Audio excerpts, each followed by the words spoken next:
Yo, it's John from Noise Dosage Media, and this episode is brought to you by Defame Art.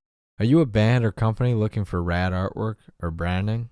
Defame creates highly detailed artwork with a punch. He's worked with bands such as Revocation, Carnifex, Gatecreeper, and so much more.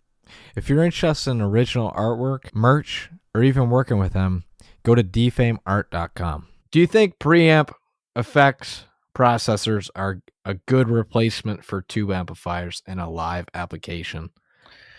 I haven't really used any of those like Kemper, Axe effects, all that stuff. I've never used any of that stuff. I pretty much only use tube amps when I play live. I mean, I play at least when I play with my bands. I have done some solo guitar shows where I play actually straight into Logic, and like I play through. I plug my guitar directly into my laptop and then just use like effects that I built in Logic and then just run that into the PA. So I guess that's kind of like somewhat similar. Yeah, I do that sometimes when I play solo shows, just solo guitar shows.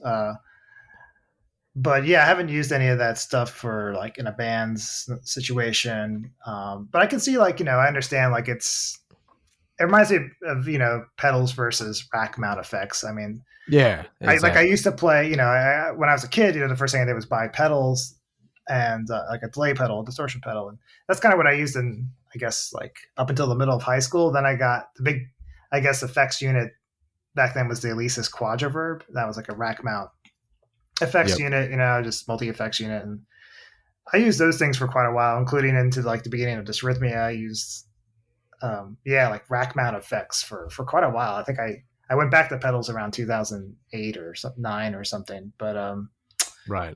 Yeah, I guess in general, I just prefer pedals and the amps. Maybe I'm kind of old school that way, but again, I'm not a big gear guy. I really don't keep up on like gear exactly at all. I bought an Axe Effects, but I have an angle, and I'm kind of kicking myself because I'm like, shit, man, my angle outbeats this thing any day. So yeah, I understand the convenience of when you're traveling, especially if you're touring Europe and stuff. A lot of bands like to just save on costs and stuff, and just run those things direct into the PA and stuff. And I don't know. I don't think I'd be able to get into the music as much. Not feeling the volume coming from cabinets and right. And I think that was my issue because I have an Axe Effects Ultra, and I bought this. It was a solid state $400 amp on Sweetwater, and it just sounded like a freaking Line 6, man. And it just didn't have like the balls. Yeah, I definitely, I don't know. I can hear the difference in like the warmth of tubes and all that stuff, and I just prefer it. So what do you actually use amplifier wise? Most of the time I use, it depends on the band, I guess with Gorguts, it's most of the time it's an old 5150 into like an orange cab. That's kind of those amps are pretty, they're very durable. They're good for touring. I don't really like the clean sound on those amps. And Gorguts has a lot of clean parts, and so does Dysrhythmia. So it's ideally I would become running through that plus like a combo or something, like something that sounds better for clean tones. But I've done it a couple of times for local shows, but usually on tour I just play the 5150 into the orange, and that gets the job done. Right. Do you have any like chorus pedals or anything? I use chorus pedal. Yeah, I do actually. I started using that with pretty much all my bands for the past couple of years. Yeah, chorus delay, the usual stuff. I have this this fuzz pedal that's really great for leads. It's like a good. I use it for like it's kind of like a lead boost, but it also kind of adds a real nice thickness. It sounds very like thick and creamy, beefy. Yeah, beefy. Yeah, people have noticed it too. Like whenever, a lot of times when I play live and I use that pedal on leads, people usually, the nerds in the crowd usually ask me like, what's that pedal? It's a custom. Yeah, they pull you aside. They go, hey, that one part in that set? Yeah. That's like what's it called? Bluebeard or shit. I can't remember the name of the company that makes it. It's like this custom shop in Baltimore. Sonny and Sanford. I think it's called Sonny and Sanford.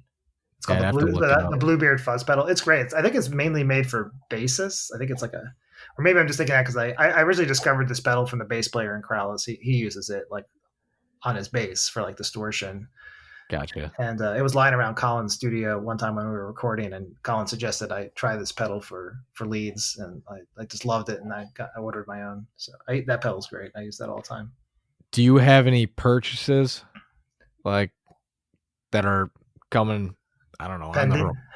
Yeah, pending horizons. You know, musicians always have them. Yeah, like I said, I'm not a big gear guy. I don't buy a lot of gear. I have a lot of guitars that I've my collection of guitars is built up over the years, but I don't collect them just to collect them. I kind of hate having lots of guitars, but I do use them all because I just love the variety of. I like to have a variety of tones. For a long time, I had a variety of guitars that I played in so many different tunings that I couldn't just use the same guitar. Yeah, because it was just it's just too much strain on the neck, and you have all sorts of problems if you try using one or two guitars and having a zillion different tunings. It sometimes works with acoustic guitars, but it's really bad with electrics. You'll just screw up the necks and stuff. Yeah. So yeah, nothing I'm planning to buy anytime soon. I feel like I got enough for now. I'm in the same boat as you. Yeah. So, are you a self-taught or trained guitar player? I'm pretty trained. I started taking lessons right away, like as soon as I got a guitar. Don't remember if I asked for lessons or if I just was just signed up, but either way I was into it. And I took lessons kind of just nonstop from age 10 until 21. So yeah, pretty trained. So now you're doing just self-taught from 21 to now, I'm guessing. Well, you pick up a lot of different things. I mean, like, I learned in lessons, I learned a lot of more like music theory type things, like how to read music, right, key signatures, scales, all that stuff. And then there's a lot of stuff I learned outside of lessons, mainly from playing with other musicians. Like in high school, I was really lucky to, I had a band in high school. I had two different bands in high school. And I played with people that were like, better than me, and I learned a lot from them. Especially this one guitar player named Chris Ladd that I used to be in a band with when I was in high school. He was older and more advanced than me. And I was honored he wanted to even start a band with me. He would always be writing new songs, to work on together, and they'd always be in different keys. So it kind of forced me to have to kind of learn how to play in all these different keys, and it was all good for me, So, and I was subscribing to every single guitar magazine back then, and so I was always searching for more stuff outside of my usual lessons. So it was a combination of like, learning things from my teachers and lessons, and then also just learning things from wherever else I could too. I was just like a sponge taking everything in. Yeah. I took lessons for like 6 or 7 years, and now I'm kind of in the same boat. Like I solely write music. Like I'm not a big cover guy. Yeah, me neither. I never really ever learned. I don't know many songs from beginning to end, like cover songs. I know little bits and pieces of riffs. Occasionally, I teach guitar, so occasionally, a student might ask to learn. I had someone ask me to teach them an Opeth song somewhat recently, and I don't know any Opeth songs. And I mean, I know I'm familiar with a couple of their records, but it's kind of like a lot of work. Sometimes it's a lot of work when a student asks to learn a song, and you're like, oh, this is going to take me a while to learn this. But I do it. But so, are you a guitar teacher as well? Do you do like that's my main stuff? Job? Yeah. Gotcha. Yeah, and it's great being a teacher because like I've actually had to reteach myself a lot of stuff before teaching it to someone else, which has been good for me. Yeah, it's a whole different. I tried teaching two people, and both times it was like, shit, man. Where do I even start? Yeah, it's very hard to know where to start, especially with beginners. And there's so many different places you can start with a beginner. And usually what I try to do is just feel out, what is this person into? What is their what are their goals with the guitar? Like some people just want to just play covers. Other people want to immediately start writing their own songs, so people get into it for different reasons. For me, it's always been about like, I just want to write my own music, I want to do my own thing. I don't care like okay, yeah, I care the time signatures and all that stuff, but like I just want to write it, you know what I mean? And then figure it out after the fact. Yeah, that's usually what that's how I am too. It's funny when people sometimes people want to learn songs that I've written, you know, and then they want me to explain it to them, kind of why'd you do that? What's going on here? And yeah, a lot of times I don't know, so I have to like analyze my own music, and sometimes that's hard to do. It's music's mysterious. I don't know where it's coming from. You know, a lot of times I'm not thinking about music theory or anything. That's the thing, is people probably think I do, but I don't. It's more likely that I'll think about music theory when I'm working on music that's more simple, actually, music that's more tonal. Then I'll actually be thinking about, oh, it's in this key, and okay, that's where this key is on the neck. But like when I'm writing the more technical, the stuff people probably think is more technical or whatever, like Dysrhythmia or Gorguts, all that stuff's just using my ear. You know, I'm not really thinking about theory. But I think all those years of training and learning theory, it helped develop my ear to the point where I could just play in an alternate tuning or do, you know, just not really think about what I'm doing and still have my ear be able to kind of guide me and be able to write interesting stuff without knowing what I'm doing. I feel like the second that you get the quote unquote ear, like you're, depending on if you're a writer or like you're trying to do something beyond that, like I feel like that's kind of the barrier where like you don't really have to pay for lessons if you're just trying to write music. Yeah, and I think sometimes people worry that like being trained will take away any individuality or whatever, and I don't think that's I don't like to think that's true, because I'm a pretty trained musician, but to me it just made me want to like immediately bend all those things I was learning as proper. I immediately wanted to screw with, you know, or find creative ways to be creative with them and not just do what everyone else is doing with chord voicings or whatever I was learning at the time. So yeah, you definitely do that. So what are some things that you're like constantly trying to improve on? There's some things that I just know I'm never going to be great at, like fast alternate picking, and I'm really not much of like a shredder, quote unquote. You know, I kind of basically I know my limitations. You know, I'm always trying to improve and grow, but I think really like for me, it's always been about making the most of like my limitations. And I think that's what a lot of guitar players do. That's why you get some really interesting.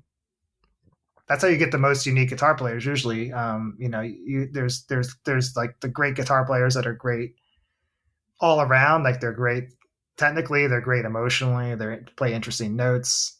Then you have the kinds of players that like they just know they can never play fast or whatever, so they just take it in a different direction, and they just like maybe they focus more on like guitar as a textural instrument, and they get really into like effects pedals. And they're super creative with maybe just like chord voicings, but they just play them slow with like interesting combinations of effects. And then you have that whole like type of guitar player, and I can appreciate that just as much as the guy who can play fast. So I like it all. You know, so I take influence from everywhere. You know, as long as it's interesting, I'm interested. You know? So here's like a weird question for you. You know, I was watching this live video, your solo project, the St. Vitus Bar, I think. And, you know, what are some main differences and or similarities with your solo project and Gorguts? Like they're totally two different things, but they're similar. Well, I mean, it's me playing guitar, so I guess you're gonna hear some similarities still. But yeah, like, I mean, go ahead. Do you try to blend like a lot of your clean atmosphere tones into Gorguts? Yeah, I mean, Luke's into that kind of stuff too. So that's not just my influence. You know, that's kind of a mutual thing. We like to have a lot of clean guitar parts and stuff. That's why I think we gel so easily, me and him as guitar players, because we, for the most part, are pretty interested in using the guitar in similar ways and looking for we're pretty on the same wavelength as far as like harmony and and tones and just everything, you know, that we come up with on the guitar. We don't really like argue ever about music when we were writing together.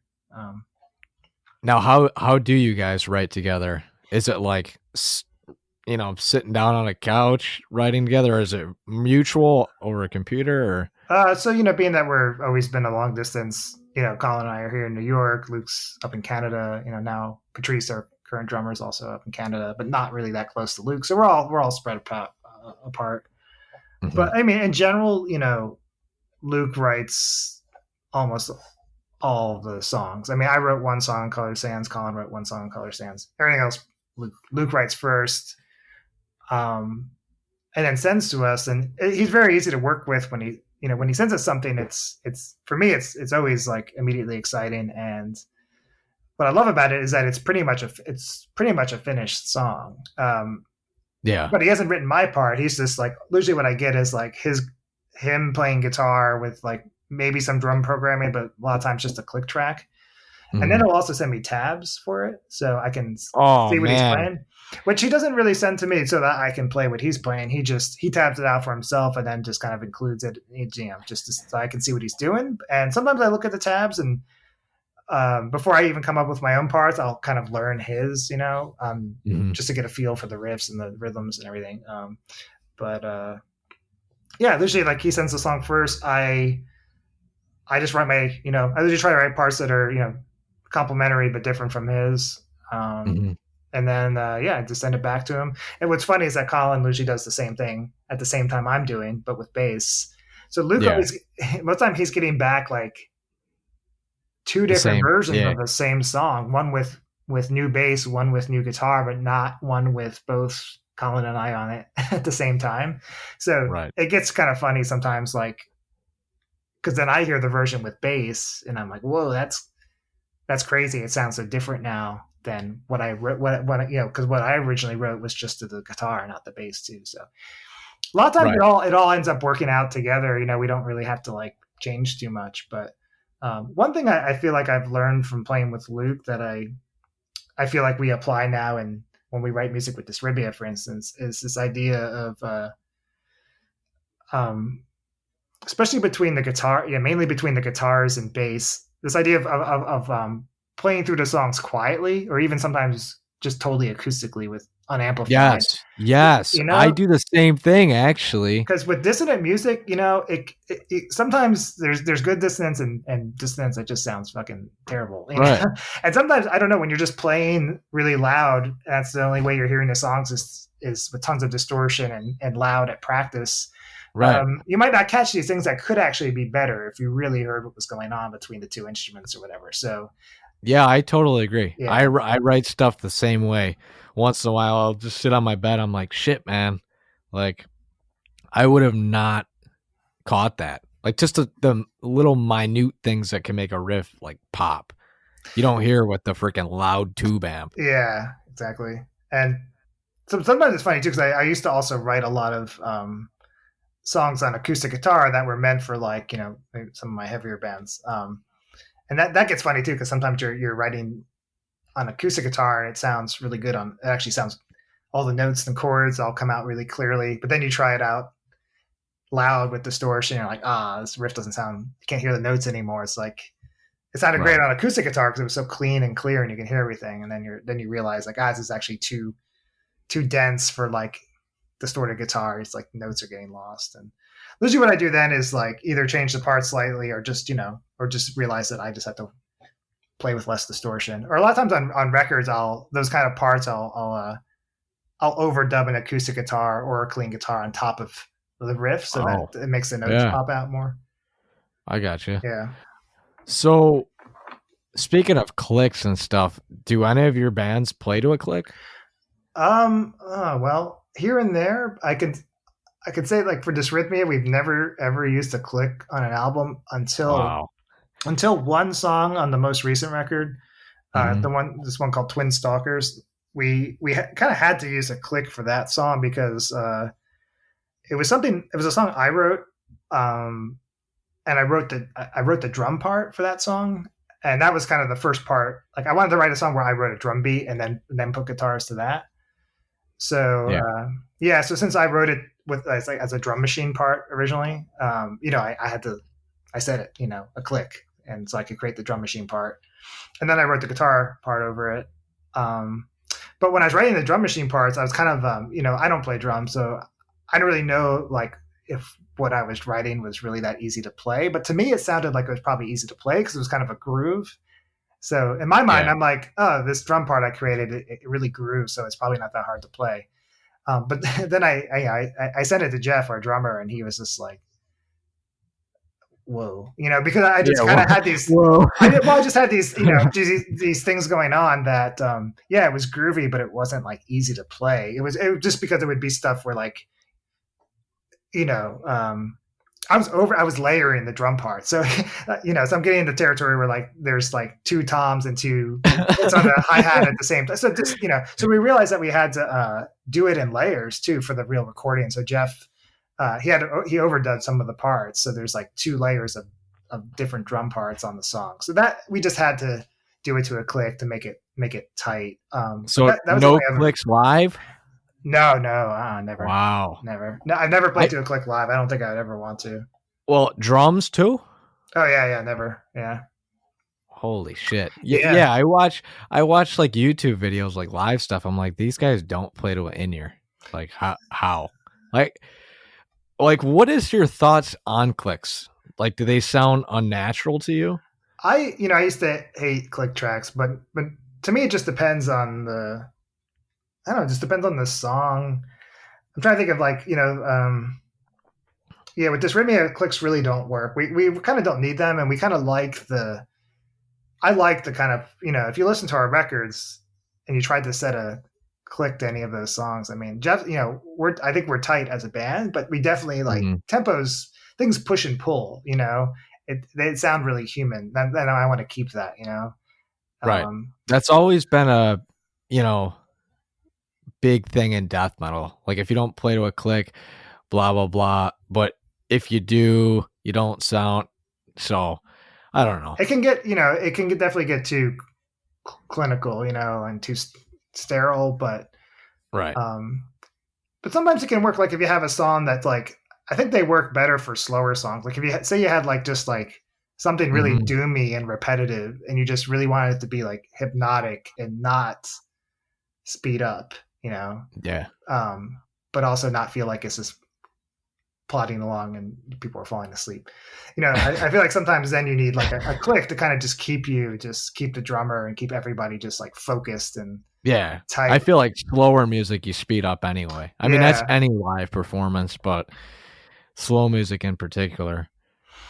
Yeah. So sometimes, I guess like the last I was in the band Sabbath Assembly. I think our last record we used a click on not every song, but some of the songs, and it worked for that. It didn't take away any of the live energy. I didn't think. Sometimes it works, sometimes it doesn't. But right, Gorguts, I feel like we didn't use a click at all and Play These Dust. I don't think. On Colored Sands, there's like 1 or 2 songs where we used a click, but most of it's no click. Damn. Yeah. So how do you guys stay tight if you live far away from each other? Without playing to a click, Well, I mean, like I said, like Luke usually like sends stuff. He tracks stuff to a click track actually when he's writing a song, which is something actually I've started doing too. That's the funny thing. It's like actually even the new Dysrhythmia songs or ones I wrote for the last record, I was actually demoing them to a click, even though we didn't use one when it came time to record for real. Sometimes I've been finding lately that actually writing music to a click has actually been strangely inspiring to me, because I realized that when I'm listening to a click, as I'm trying to kind of like fine tune a riff or write a riff, I'm much more aware of like where the downbeats and upbeats are, and I feel like it's kind of made me write riffs that are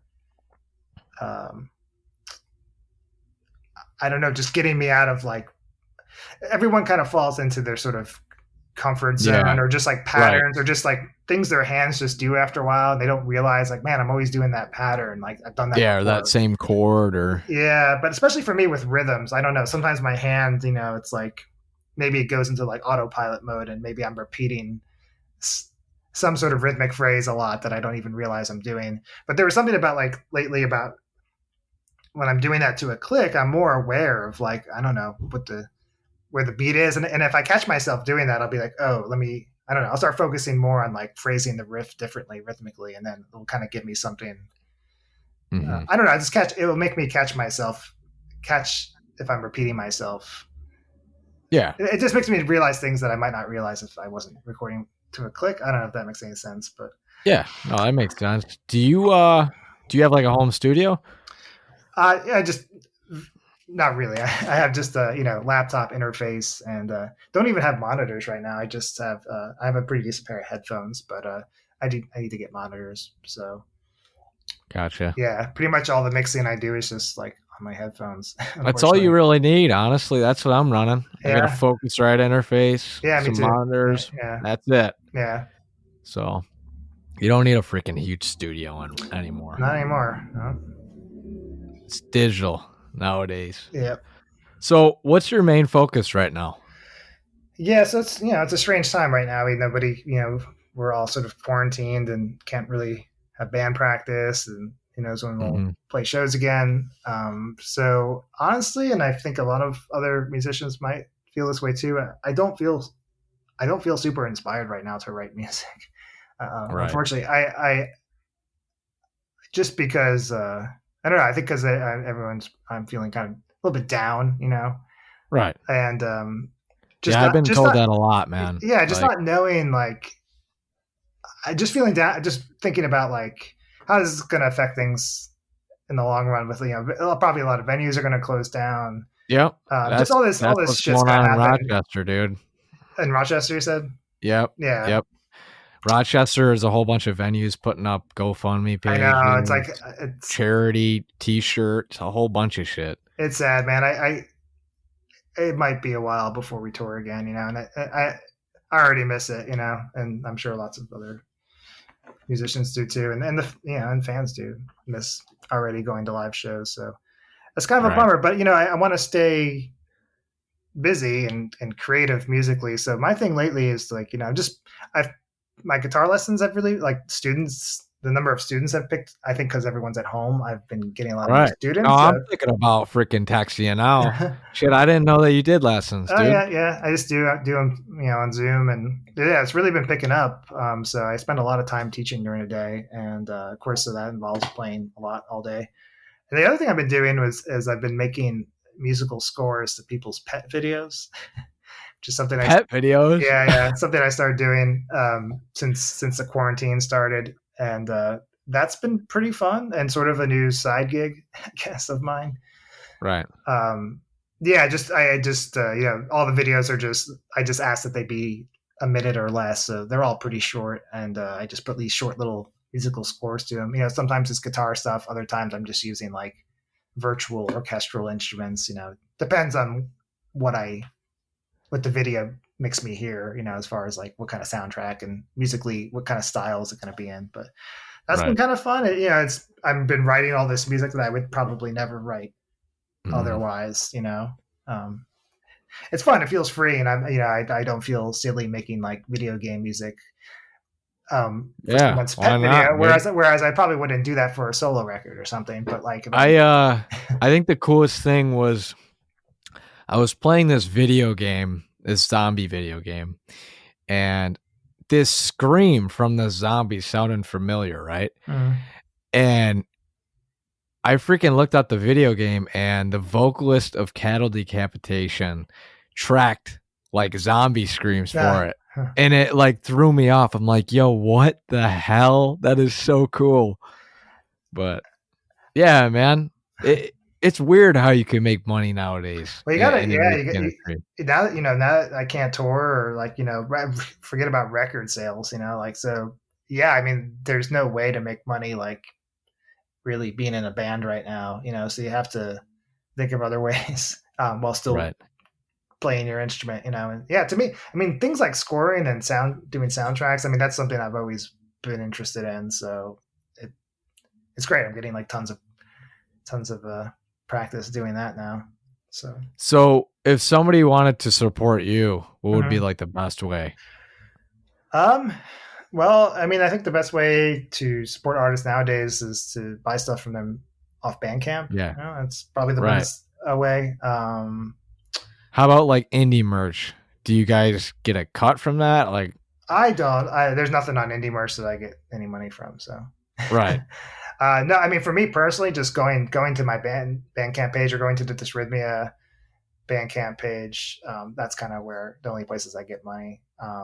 Right. Or hitting me up for a guitar lesson or to make a soundtrack for your pet video. Hell yeah. Yeah. All right. Last question. Uh-huh. What was your first introduction to Gorguts? I remember it pretty well, actually.